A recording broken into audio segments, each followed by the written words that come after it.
제가 목회에 짧지만 이렇게 하면서 깨닫게 된 게 하나 있습니다. 너무 당연한 건데요.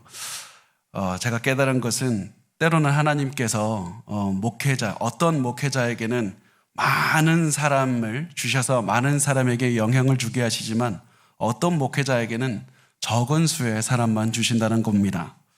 아무리 큰 역량을 가진 목회자라고 할지라도 작은 교회의 목회자로 남게 하실 수도 있고, 아무리 역량이 작은 사람도 큰 교회의 목회자로 삼을 수도 있다는 겁니다. 영성과 교회 크기 비례하지 않는다는 것이었습니다.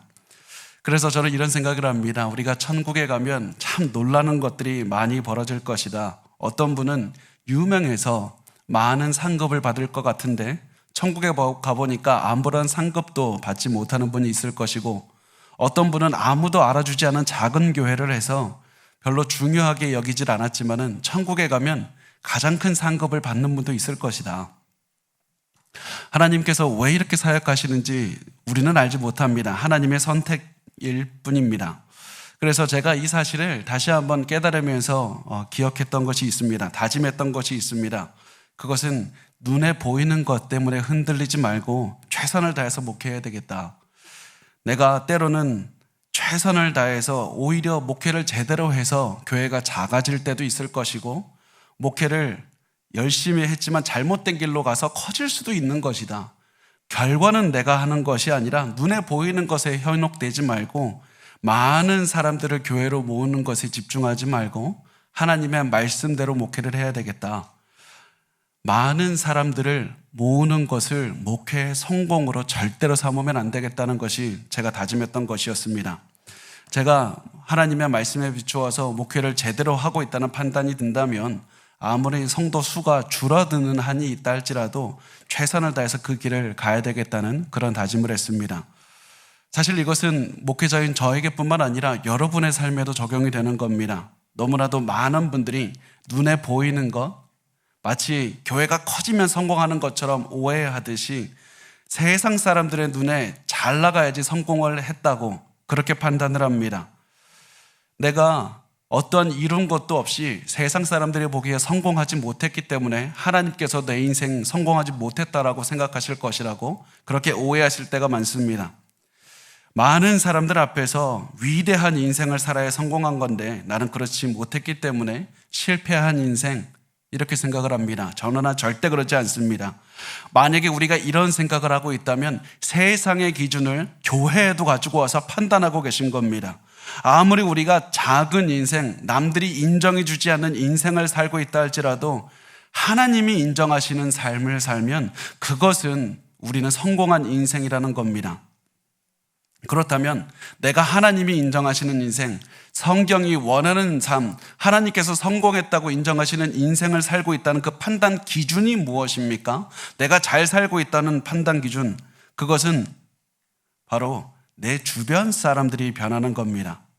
목회자가 하나님 앞에서 올바로 살고 있다는 그 판단 기준은 많은 사람이 모이는 것이 아니라 그 목회자의 사역을 통해서 성도들이 변할 때 그것이 올바로 갈 수 있다고 판단할 수 있는 것이고, 성도들은 자신의 삶에서 내 주변 사람들이 변할 때 그것이 바로 나는 하나님이 원하시는 삶을 살고 있다, 그것을 알 수 있는 방법입니다.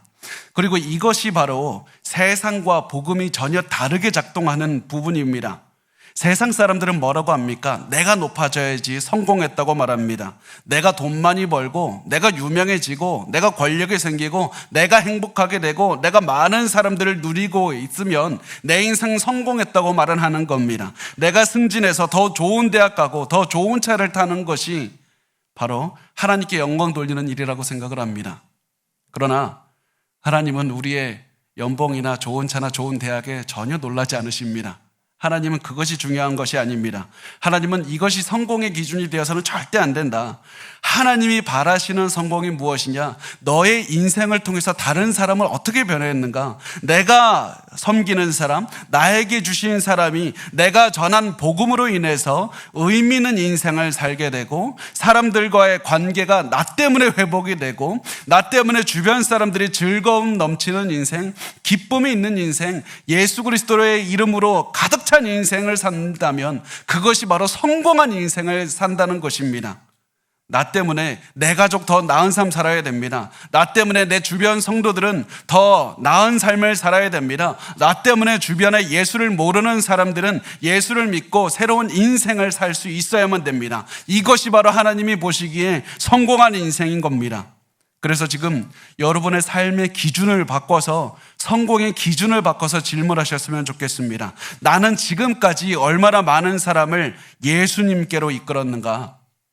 하나님의 기준으로 봤을 때 예수님께 얼마나 많은 사람들을 이끌었고, 내가 단 한 명이라도 전혀 변화되지 않을 것만 같은 사람을 예수 그리스도께로 이끌어서 나는 성공한 인생을 살았는가? 아니면 자꾸 나만 높여주려고 나에게서 성공의 기준을 찾기 위해서 살다 보니까 하나님 눈에서 실패한 인생을 살았는가? 그리고 만약에 그렇지 못하게 살았다면 지금이라도 우리의 삶을 변화해서 성공한 인생을 살아내야만 됩니다. 사실 이렇게 사는 거 쉽지 않습니다. 어렵습니다. 왜냐하면 이 세상은 모두 전하는 메시지, 드라마를 보건 영화를 보건 학교를 가건 나 자신만 높아지는 것, 내 자신이 성취하는 것, 그것만 말하기 때문입니다. 나는 얼마나 많은 돈을 벌었는가, 나는 얼마나 큰 기업을 이루었는가, 나는 얼마나 많은 사람들의 박수를 받고 있는가, 이런 잘못된 부분들이 온 세상에 드러나고, 그리고 그것은 교회들에서도 가끔 나타납니다. 누가 많이 헌금 많이 냈는가, 누가 가장 사회에서 뛰어난 사람이 교회에 왔는가, 그것만 보고 교회에서도 알아줄 때가 있습니다. 이런 시대에 살다 보니까 우리 그리스도인들도 하나님 말씀대로 성공한 인생을 살기가 참 어려운 겁니다. 그리고 이런 것은 바울 시대에도 마찬가지였습니다. 바울 시대에서도 사람들 우리와 똑같았습니다. 우리와 다르질 않았습니다. 우리와 똑같이 자기 자신만을 생각했습니다. 내가 얼마나 높은 곳에 올라갔는가, 그것만 생각했습니다. 그리고 이런 모습이 당연히 교회 안에도 그대로 들어오게 됩니다. 잘못된 복음을 전하는 사람들이 들어왔습니다. 그래서 바울의 전한 복음과는 전혀 다른 복음을 전하면서 우리가 맞는 이유가 무엇이냐? 우리가 이룬 업적을 보라. 우리가 가져온 추천서를 보라. 이 유명한 사람들이 우리를 이렇게 칭찬하고 있고, 우리의 이 칭찬하는 말을 들으면 우리가 훨씬 위대한 업적을 이룬 것이 아니냐. 그러면서 이 사람들은 바로 이 자기의 추천서를 계속해서 강조했던 겁니다. 사실 이 당시에는 추천서를 받는 것은 굉장히 중요했습니다. 왜냐하면 그 당시는 지금처럼 통신수단이 발달이 되어 있지 않았기 때문입니다. 요즘에야 누구 알고 싶으면 전화 한 통화 하든가 뭐 인터넷 뒤져보면 그대로 나오겠지만은 그 바울 당시에는 그런 수단이 전혀 없지 않습니까? 그래서 이 자기 자신이 누구인지 그것을 보여주기 위해서 항상 추천서를 들고 다니는 게 굉장히 중요했던 겁니다. 내가 얼마나 유명한 사람의 추천서를 받고 그 추천서의 내용에는 어떤 것이 들어있는지 이것이 정말 중요했습니다. 이렇게 추천서를 받아가지고 바울의 메시지를 반대하는 사람들이 교회 안에 들어왔던 겁니다. 그러면서 바울이 전하는 복음 틀렸다. 우리가 그것을 증명할 수 있는 그 한 가지 이유는 우리가 이렇게 유명한 사람에게 추천서를 받았기 때문이다. 그러므로 바울은 이 바울의 말이 틀렸을 수밖에 없다. 그렇게 말을 했습니다. 그 말을 듣고 고린도 교회 성도들이 혼돈이 오기 시작합니다. 저 유명한 사람한테 추천서 받은 저 사람들이 맞는 것이 아닌가? 그러면서 바울에게 말합니다. 바울 당신도 한번 추천서를 좀 보여주십시오. 바울 당신은 누구에게서 추천서 받을 수 있습니까? 이 말을 듣는 바울은 아마 기가 막혔을 겁니다. 왜냐하면 바울이 사도일 뿐만 아니라 유명한 교회 리더들에게 추천서 분명히 받아올 수가 있었습니다. 그러나 그런 리더들의 추천서를 받지 않았던 이유, 보여주지 않았던 이유는 처음에 바울이 고린도 교회에서 있을 때 아무도 예수를 믿지 않았기 때문입니다. 이들에게 예수 믿지 않는 사람들한테 나 교회에서 이렇게 유명한 사람이 추천서 써줬다고 이거 보여줘도 아무런 의미가 없는 것 아닙니까? 그렇게 해서 예수 믿게 하고 교회까지 개척을 했는데 이제 와서 그 개척한 교회의 성도들이 이 바울에게 찾아와서 바울 당신은 어떤 사람인지 추천서를 좀 보여달라고 했던 겁니다. 그래서 바울은 이 말을 듣고 이렇게 대답을 했습니다. 고린도후서 3장 1절 말씀을 우리 같이 읽어보겠습니다. 시작. 우리가 다시 자천하기를 시작하겠느냐? 우리가 어찌 어떤 사람처럼 추천서를 너희에게 붙이거나 혹은 너희에게 받거나 할 필요가 있느냐? 이런 말입니다. 우리가 이미 너희를 전도해서 구원을 얻는 곳까지 인도했는데 이제는 추천서 보여주면서 이제 다시 새로 관계를 시작하자는 말이냐? 우리가 지금 나를, 그러니까 바울, 나 자신을 비난하는 저 나쁜 사람들처럼 또 내 능력을 증명하고 추천서 또다시 증명해야 되겠는가? 사실 이 말을 통해서 바울이 하는 것은 바울이 추천서 쓰는 거 잘못됐다 이 얘기하는 것이 절대로 아닙니다. 왜냐하면 아까 설명했듯이 추천서를 써야만, 추천서를 보아야만 그 사람이 누구인지 알 수 있는 시대였습니다. 그래서 추천서를 보는 것이 잘못된 것이 아니라 바울도 추천서를 굉장히 많이 써주었습니다. 추천서가 잘못된 것이 아니라 추천서를 보면 메시지가 잘못 전달이 될 수 있다. 중요한 것은 누가 추천서를 써주었는가, 어떤 추천서 내용, 그것보다 더 중요한, 가장 중요한 메시지를 봐야 된다. 가장 중요한 메시지가 봐야 된다. 그 중요한 메시지가 무엇이냐? 너희가 놓치고 있는 것이 무엇이냐? 그것은 바로 그 고린도 교회 성도들이라고 이제 말을 합니다. 그러면서 바울이 하는 말은 내 추천서는 너희이다. 내 추천서는 너희이다. 라고 하면서 이제 3장 2절을 이렇게 말씀을 하는데요. 고린도후서 3장 2절 말씀 우리 같이 읽어보겠습니다. 시작. 너희는 우리의 편지라 우리 마음에 썼고 무사람이 알고 읽는 바라. 자, 여기서 바울이 내 추천서는 너희다.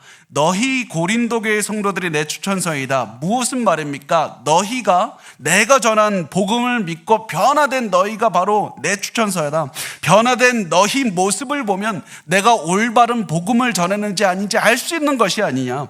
너희가 그리스도에 대해서 알고 있는 지식을 보면 내가 너희에게 어떻게 전했는지를 알 수가 있고, 너희가 그리스도를 알고 변화된 삶을 보면 내가 전달한 그리스도를 알 수가 있고 성령의 능력을 알 수 있는 것이 아니냐. 너희가 내가 전한 그리스도를 너희를 통해서 알 수 있는 것이다. 그리고 내가 너희의 삶 앞에서 매일매일 보여주었던 그 삶의 모습을 보면 성령께서 나를 통해서 어떻게 너희에게 보이셨고 너희를 어떻게 삶으로 인도하셨는지 다 알 수 있는 것이 아니냐. 내 삶으로 인해서, 내 사역으로 인해서 변화된 너희를 보면 내가 온전한 사역을 하고 있는지 아닌지 알 수 있는 것이다. 내가 제대로 된 복음을 전했는지 아닌지 알 수 있는 것이다. 복음으로 인해 변화된 너희가 바로 내 추천장이라고 이렇게 말을 하는 것을 볼 수가 있습니다. 바울은 여기서 고린도서 교회 성도들을 이 추천장이라는 개념, 이거를 조금 더 깊게 가져가는데요. 어떻게 말을 하냐면 너희는 내 마음에 쓴 추천장이다. 내 마음에 쓴 편지라고 말씀을 합니다. 바울이 고린도 교인들을 마음에 썼다는 겁니다. 근데 마음이 뭡니까? 우리가 보통 마음이라고 하면 감정, 어떤 생각, 지식 뭐 이런 것을 뜻할 때 마음을 쓰는데 유대인들에게 있어서 마음은 인간의 가장 중심을 마음이라고 봤습니다. 성격의 중심, 감정의 중심, 의지의 중심, 생각의 중심, 영적이고 지적인 모든 활동의 중심이 마음이라고 믿었습니다. 그래서 바울이 너희를 내 마음에 썼다. 그리고 그렇게 한 너희가 내 추천장이라고 할 때 이 마음에 썼다는 말은 내 삶의 중심에 너희를 적어놨다는 말입니다. 너희 그리스도인들, 고린도교의 성도들이 내 인생의 가운데에 있다. 너희들은 그렇게 나에게 소중한 존재라고 이렇게 말을 하고 있습니다. 사실 이 마음은 목회자라면 누구라도 아는 마음입니다. 목회자들은 성도들을 바라보는 바울의 이 말을 보면서 동감할 수밖에 없습니다. 사실 저도 교회를 개척하면서 이런 생각을 했습니다. 교회 개척하고 성도들이 한 명, 두 명씩 늘면서 그 성도들의 얼굴을 보면서 이렇게 다짐했습니다. 내가 완벽하게 살지는 못해도 성도들이 담임 목사 생각할 때 부끄러운 목사가 돼서는 안 되겠다. 담임 목사를 생각하고 최소한 자랑스러워하지는 못해도 창피하게 여기는 목사가 돼서는 안 되겠다. 그런 마음으로 최선을 다해서 살았습니다. 내가 이런 삶을 살 때 내가 혼자 있더라도 성도들이 있는 곳에서도 나 이렇게 살 수 있나? 나 성도들이 있는 곳에서도 동일한 말을 할 수가 있는가? 이런 마음으로 스스로 돌이키면서 살아가는 겁니다. 왜 그렇습니까? 하나님께서 제 가슴 가운데 여러분의 이름을 써주었기 때문입니다. 하나님께서는 성도들의 이름을 제 가슴 속에 써주신 겁니다. 그러다 보니까 최선을 다해서 말씀을 전하고요. 사실 여러분, 말씀을 제가 항상 생각하는 건데, 말씀을 전하는 능력이 참 다 부족한가 봐. 나 성경 지식도 참 부족한가 봐. 그런 생각이 들 때가 참 많습니다. 그래서 설교 한번 전하기 위해서는 굉장히 오랜 시간이 드는데요. 많은 시간을 쏟아붓고 또 설교를 최선을 다해서 전하고 나면 이제 사실 집에 돌아와서 드는 생각은, 야, 나 진짜 재능이 없나 보다. 이런 생각이 참 들 때가 한두 번이 아니고, 그런 생각으로 밤을 새울 때가 참 많습니다. 그렇지만 그런 생각이 들어도 포기하지 않고 또다시 말씀을 최선을 다해서 전하는 겁니다.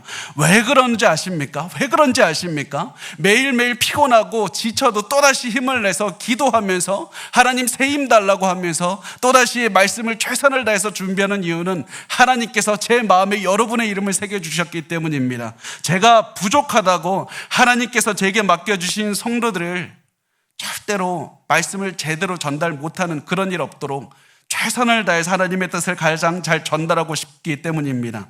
그렇게 해서 성도들의 마음속에 하나님의 말씀을 새기고 싶은 겁니다. 내가 전하고 내가 새기는 것은 아니지만 내가 최선을 다해서 전했을 때 성령께서 제 말을 통해서 성도들의 마음 가운데 하나님의 말씀을 새겨놓게 하고 싶은 겁니다. 그리고 그 성령께서 새겨 넣으신 이 말씀 때문에 성도들이 변한 삶, 그것을 보고 싶기 때문입니다. 그리고 제가 성도들의 변화하는 이 삶을 보고 기뻐하는 이유가 또 하나가 있는데요. 그게 뭐냐면 성령께서 저를 너무나도 은혜롭게 사용해 주셔서 성령께서 성도들의 삶에 말씀을 적어주시면 그것으로 인해서 성도들의 삶이 변할 것이고, 변화된 성도들은 세상을 변화시킬 것이기 때문입니다. 변화된 성도들은 예수님처럼 이 주변 가족의 마음에 하나님의 말씀을 새길 것이고, 주변 성도들의 하나님의 말씀을 새길 것이고, 주변 불신자들의 마음에 하나님의 말씀을 새길 것이기 때문에 그렇습니다. 성도들이 가는 곳마다, 우리 교회 성도들이 가는 곳마다 세상이 변화가 되고 그리스도의 마음으로 가득 차게 되는 겁니다. 저는 그 사실을 기대하기 때문에 기쁜 겁니다. 제가 하나님께서 저에게 주신 마음은, 하나님께서 나를 통해서 하나님의 말씀을 전달하신다. 하나님께서 나를 편지로 쓰셔서 성도들에게 하나님의 뜻을 알리신다. 이런 마음이 들 뿐 아니라 제가 세상에 쓰는 편지가 여러분인 겁니다. 여러분의 마음, 여러분의 변화된 삶이 세상에 전달하고 싶은 저의 마음인 겁니다. 여러분도 그런 삶을 사셨으면 좋겠습니다. 여러분의 삶은 단순히 내가 최선을 다해서 살고 내가 높은 곳에 올라가는 그런 것이 아니라 나의 삶을 다른 사람을 통해서 그리스도의 복음을 전가하는 겁니다. 여러분의 가족, 여러분의 자녀를 키울 때도 그냥 얘가 성공했으면 좋겠다 이것이 아니라 내가 내 인생에서 남길 수 있는 최고의 유언장이 바로 이 아이이다. 내가 세상에 남길 수 있는 최고의 편지가 바로 이 아이라는 마음으로 자녀를 기르시고 그 자녀를 통해서 그리스도의 복음을 증거하시길 바랍니다. 그런데 우리가 이런 마음을 가지고 살 때 반드시 기억해야 될 것이 있습니다. 그것은 이 사역, 제가 계속 강조하듯이 내가 하는 것이 아닙니다. 성령께서 하시는 겁니다. 그리스도께서 성령을 통해서 역사하시는 겁니다. 내가 변화시키시는 것이 아닙니다. 그리스도께서 나를 통해서 일하실 뿐인 겁니다. 바울은 이 사실을 너무나도 잘 알고 있었습니다. 고린도후서 3장 3절에 그래서 이렇게 말씀을 합니다. 우리 같이 읽겠습니다. 시작. 너희는 우리로 말미암아 나타난 그리스도의 편지니 이는 먹으로 쓴 것이 아니요 오직 살아계신 하나님의 영으로 쓴 것이며 또 돌판에 쓴 것이 아니요 오직 육의 마음판에 쓴 것이라. 바울이 이 한 말에서 굉장히 중요한 것이 있습니다. 그리스도께서 쓰신 편지는 성령께서 돌판에 쓴 것이 아니라 마음에 쓰신 것이다. 왜 돌판에 썼다고 말씀합니까? 하나님께서 계명을 돌판에 언제 쓰셨죠? 십계명 때 쓰셨습니다. 하나님께서는 돌판에 손가락으로 십계명을 새기셨습니다. 그리고 모세에게 그 돌판을 주셨는데 그 모세를 통해서 십계명 돌판을 받은 사람들, 이스라엘 백성들에게는 문제가 하나가 있었습니다. 그거는 하나님 말씀대로 살고 싶어도 계속 죄를 짓는다는 겁니다. 계속해서 죄를 지었습니다. 왜냐하면 말씀대로 살 수 있는 힘이 없었기 때문입니다. 마음이 문제였습니다. 마음이 문제였습니다. 그리고 그 마음에 따라서 죄를 지으면 그 대가가 무엇입니까? 죽음밖에 없는 겁니다. 그래서 계속해서 죽을 수 없는 상황에 놓여지게 되었을 때 하나님께서는 해결책을 주셨습니다. 하나님께서 주신 해결책은 무엇이냐면 바로 에스겔서 11장 19절에서 20절에 나오는데요. 제가 읽어보겠습니다. 내가 그들에게 한 마음을 주고 그 속에 새 영을 주며 그 몸에서 돌 같은 마음을 제거하고 살처럼 부드러운 마음을 주어 내 율례를 따르며 내 규례를 지켜 행하게 하리니 그들은 내 백성이 되고 나는 그들의 하나님이 되리라. 하나님께서 언젠가 돌 같은 마음을 제거하실 것이고 부드러운 마음을 주실 것이다. 그리고 너희가 이제는 그 마음에 새겨진 하나님의 말씀, 너희의 하나님의 계명을 돌에 새기니까 지키지 못하지만 마음에 새겨서 지키게 하실 것이라 그렇게 말씀을 하셨고 그 약속을 지키기 위해서 예수께서 이 땅에 오셨다가 죽으시고 부활하시고 그리고 승천하신 다음에 성령께서 오셨고 성령께서 이제 각 사람에게 오셔서 마음을 바꾸시는 겁니다. 이제는 돌판이 아니라 하나님의 말씀을 마음에 새기는 작업을 성령께서 하시는 겁니다. 그래서 성령을 받은 사람마다 하나님의 말씀을 지킬 수 있게 된 겁니다. 그것이 바로 우리의 삶입니다. 비록 우리는 지금 완벽하게 하나님 말씀 못 지킵니다. 그렇지만 매일 성령께서 말씀을 들려주시고 말씀으로 깨닫게 하시고 우리를 조금씩 예수 닮게 하시는 겁니다. 그래서 언젠가 우리가 하나님 앞에 서는 그날에 예수를 닮은 그 모습으로 서게 하실 것입니다. 그것은 내가 하는 것이 아니라 성령께서 하시는 겁니다. 그래서 그 날을 바라보면서 우리 스스로도 최선을 다해서 살아가야 되는 것이고 아무리 주변 사람들이 예수님과 닮지 않은 모습으로 살아간다 할지라도 계속해서 그들의 마음에 글을 쓰는 그런 심정으로 최선을 다해서 말씀을 전달하고 그리고 그들을 섬기면서 살아가야 되는 겁니다. 제가 굉장히 젊죠. 젊은데 사실은 제가 이런 마음이 항상 있습니다. 나는 매일 말씀을 따라서 종말론적인 신앙을 가져야 되겠다. 내가 오늘이 마지막이라는 그런 마음으로 살아야 되겠다. 이런 마음으로 살다 보니까 이런 고민을 자연스럽게 하게 됐습니다. 내가 이 땅에 꼭 남기고 싶은 게 무엇인가?